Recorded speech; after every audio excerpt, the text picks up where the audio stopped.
સાંતલપુર તાલુકાના બામરોલી ખાતે રાજરાજેશ્વરી હિંગળાજ માતાજી તેમજ કુળરક્ષક શ્રી ક્ષેત્રપાળ દાદાનું મંદિર આવેલ છે।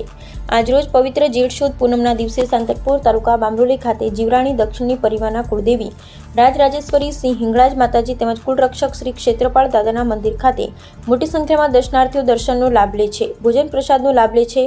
આ પ્રસંગે માતાજીના દર્શન કરવા માટે દૂર દૂરથી લોકો ઉપસ્થિત રહી માતાજીના દર્શન કરી ભોજન પ્રસાદ ગ્રહણ કરી ધન્યતા અનુભવી હતી અને કુળદેવી હિંગળાજ માતાજીના આશીર્વાદ લીધા અને મોટી સંખ્યામાં ભાવિક ભક્તો પણ પધાર્યા હતા।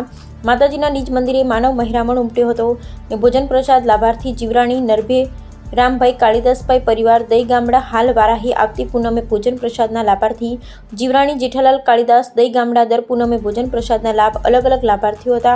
હિંગળાજ માતાજીના મંદિરે પૂનમ શા માટે ભરવામાં આવે છે? આખી પૃથ્વી પર જ્યાં જ્યાં પણ ધાર્મિક તીર્થ સ્થળો ત્યાં ખૂબ જ સકારાત્મક ઉર્જા હોય છે। આ સકારાત્મક ઉર્જા પૂનમના દિવસે બમણી થાય છે, કારણ કે દર પૂનમે ચંદ્ર પૂર્ણ કળાએ હોય છે। આ ચંદ્રની બરોબર સામે પૂનમે ગૌચરમાં સૂર્ય પણ આવે છે।